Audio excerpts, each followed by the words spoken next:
안녕하세요. 부자된 매직TV 시청자 여러분. 오늘도 이렇게 소중한 시간을 내주시고 제 영상을 시청해 주셔서 감사합니다.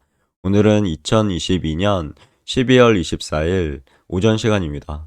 오늘 나눌 주제는요. 금융위원회에서 발표한 금융소비자의 금융 웰빙 증진을 위한 생애주기별 맞춤형 금융교육 추진에 대한 내용인데요. 보시면 2022년도 제2차 금융교육협의회를 개최했고요. 그리고 2023년 금융교육 추진 방향을 발표했다고 합니다. 그럼 본격적으로 한번 알아볼게요. 주요 내용 보시면 금융소비자의 생애 주기별 특성, 그리고 핵심, 금융 역량 등을 고려해서요. 금융교육 효과성을 제고하기 위한 생애 주기별 맞춤형 금융교육을 추진한다는 내용인데요. 우선 두 가지 콘텐츠 내용 있고 그다음 교육 전달 방식이 있습니다. 우선 콘텐츠 내용 보시면 금융 소비자에게 필요하고요. 도움이 되는 교육 콘텐츠를 개발한다는 그런 내용이고, 아동 청소년은 금융 투자, 대리 입금, 그리고 청년 같은 경우는 실용 금융, 그리고 중장년은 노후 대비가 핵심 포인트죠. 이게 핫 이슈고요. 그리고 고령은 피해 예방 등이 있습니다. 사기라든가 그런 부분을 막아야 되겠죠. 그리고 교육 전달 방식 보시면 금융 소비자가 자주 이용하고 접하는 매체 그리고 시설을 활용한다고 하고요. 예를 들면 이제 아동 청소년은 방과 후 수업, 그리고 청년 같은 경우는 소셜 미디어, 중장년은 이러링 수업, 그리고 고령은 복지관 등이 있다고 합니다. 개요에 대해서 보시면 금융위원회는요, 12월 22일 목요일 김소영 금융위원회 부위원장 주재로요, 2022년도 제2차 금융교육협의회를 개최했고, 2022년 금융교육 추진 성과를 점검하고 2023년도 금융교육 추진 방향 등을 논의했다고 합니다. 아래는 이제 2022년도 제2차 금융교육협의회 개요인데요. 일시 장소 2022년 12월 22일 목요일 3시부터 4시까지 했고, 금융위원회 대회의실에서 진행했다고 합니다. 참석 기관도 있고요. 금융위, 교육부, 공정위, 기재부, 행안부, 복지부, 고용부, 여가부 및 금융감독원, 그리고 공공기관, 교육기관, 협회, 소비자단체, 연구단체 등 17개 관계기관이 있다고 합니다. 참고로 보시면 좋을 것 같고요. 김소영 부위원장의 모두 발언 보시면요. 김소영 금융위원회 부위원장은 코로나19 발생과 정보통신기술 발달로요, 금융교육은 지난 3년간 대면 일방향 교육에서 비대면 양방향 교육으로 변화했다고 밝혔다고 합니다.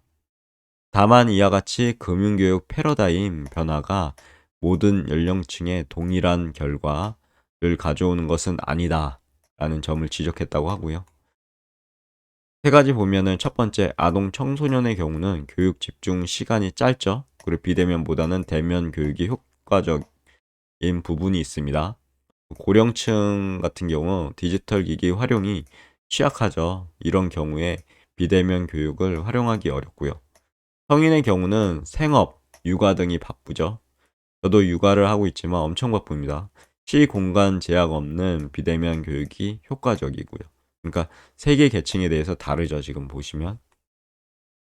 금융교육의 효율성을 높이기 위해서는요, 금융교육 수요자의 특성을 고려한 금융교육 국가 전략이 필요하다고 강조했다고 합니다.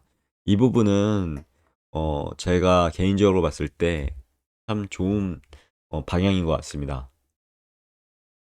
저 때는 이제 금융교육이라고 따로 있지 않았죠. 각자가 열심히 금융에 대해서 공부하는 시기인데, 이렇게 나라에서 직접 나서서 전략을 가지고 금융교육을 해준다는 소식이 있어서 여러분들께 이렇게 기쁜 마음으로써 알려드리는 거니까요. 어, 한번 계속적으로 보시죠. 금융교육 수요자인 금융소비자는 생애 주기에 따라 구분하고요. 생애 주기별 특성을 반영해서 맞춤형 금융교육을 추진하겠다고 밝혔다고 합니다. 구체적으로요, 금융소비자를 생애 주기에 따라 5개 계층으로 구분한다고 이렇게 밝혔다고 하고요. 이에 대응하는 금융교육협의회 내에 이제 실무협의체를 보다 활성화해서 5개 계층이죠. 우선 보시면 아동 청년층, 그리고 청년층, 중장년층, 고령층, 특수계층 이렇게 되어 있습니다. 이런 5개 계층으로 구분한다는 내용이었고, 이어서 보시면 해당 실무협의체를 활성화해서 2023년에는 5개 실무협의체를 중심으로 생애 주기별 맞춤형 금융교육을 중점적으로 추진해 나갈 계획이라고 밝혔다고 합니다. 마지막으로 김 부위원장은요, 현재 금융 상황을 감안할 때 그 어느 때보다 금융 소비자의 현명한 소비와 저축, 적절한 투자와 위험 관리 능력이 요구되는 상황임을 거듭 강조했다고 하고요. 향후 금융교육 협의회를 통해서 금융 소비자가 금융 역량을 갖추고 더 나아가 금융 웰빙을 달성할 수 있도록 적극 지원했다고 밝혔다고 합니다. 참고로 이제 금융 웰빙을 간단하게 정리해 보자면, 금융 소비자가 일상생활에서 금융 문제를 스스로 처리할 수 있고요. 금융 충격으로부터 안전한 상태를 의미한다고 미국의 금융 소비자 보호 감독 기구 CFPB에서 정의한 내용이 이제 금융 웰빙이죠. 이것도 머릿속에 넣어 두시면 좋을 것 같고요. 이어서 주요 내용 보시면요. 안건입니다. 추진 배경, 요즘에 이제 금리, 고금리, 고물가, 고환율이죠. 이런 상승으로 자산 가격 변동 등 이전보다 더 신중하고 정교한 금융 의사 결정 능력, 그러니까 금융 역량이라고 하죠. 요구를 하고 있는데요. 금융 역량 강화를 위해서는 적절한 금융 교육을 통해 필요한 금융 지식, 그리고 금융 행동, 금융 태도를 습득할 필요가 있다고 하고요. 그리고 금융행동 태도 보시면, 금융행동은 소득 지출 관리, 그리고 재무 설계, 금융 거래 등에서 소비자가 취하는 행동을 말하고요. 금융 태도는 저축보다는 소비를 선호하는지, 미래보다 현재를 중시하는지에 대한 가치관을 얘기하니까요. 참고적으로 보시면 좋을 것 같고요. 이를 위해서 소비자가 처한 상황이나 생애 주기별 특성에 따라 요구되는 지식, 태도, 행동이 다르므로 이러한 점을 고려한 맞춤형 전략이 필요하겠죠. 그래서 이제 이런 방안이 나온 것 같고요. 그래서 금융교육 실무협의체 회의 결과 등을 바탕으로요, 생애 주기별 금융 역량 강화를 위해서 2023년도 금융교육 추진 방향을 마련했다고 합니다. 그럼 추진 방향에 대해서 알아볼게요. 2023년에는 금융 소비자의 생애 주기별 특성 및 핵심 금융 역량 등을 고려해서요, 금융 웰빙 증진을 목표로 금융 교육을 추진한다고 하는 내용이고요. 콘텐츠 내용, 교육 전달 방식 보면 콘텐츠 내용은 금융 소비자에게 필요하고요. 금융 관련 의사결정 및 일상생활에 도움이 되는 교육 그 컨텐츠를 적극 발굴해서 개발 제작하고요. 아래는 이제 내용이니까요. 참고적으로 보시면 좋을 것 같습니다. 예시니까요. 그리고 금융 전달 방식은 금융 소비자가 자주 이용하고 접하는 전달 매체, 그리고 시설, 기관 등을 활용해서요, 금융 교육을 전달 및 실시하도록 하겠다고 합니다. 2023년 금융교육 추진 방향 세부 내용은 참고 및 결점에 따로 정리가 돼 있더라고요. 이 부분도 말씀드리겠습니다.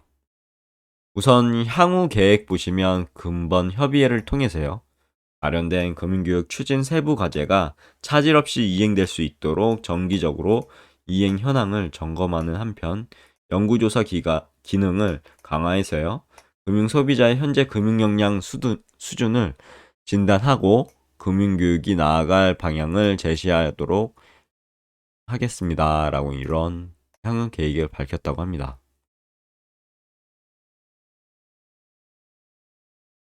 그리고 참고로 이제 2023년 금융교육 추진 방향인데요. 도표 보시면 목표는, 뭐든지 목표가 중요하죠. 그래서 알아보면 금융 소비자의 생애 주기별 특성, 핵심 역량, 금융 역량이죠. 고려해서 금융 소비자에게 필요한 금융 교육 콘텐츠를 개발하고, 그리고 금융 소비자에게 적합한 방식으로 전달 실시하는 게 이제 목표라고 하고요. 그리고 최종적으로 금융 소비자의 금융 웰빙을 증진하는 게 해당 목표라고 합니다.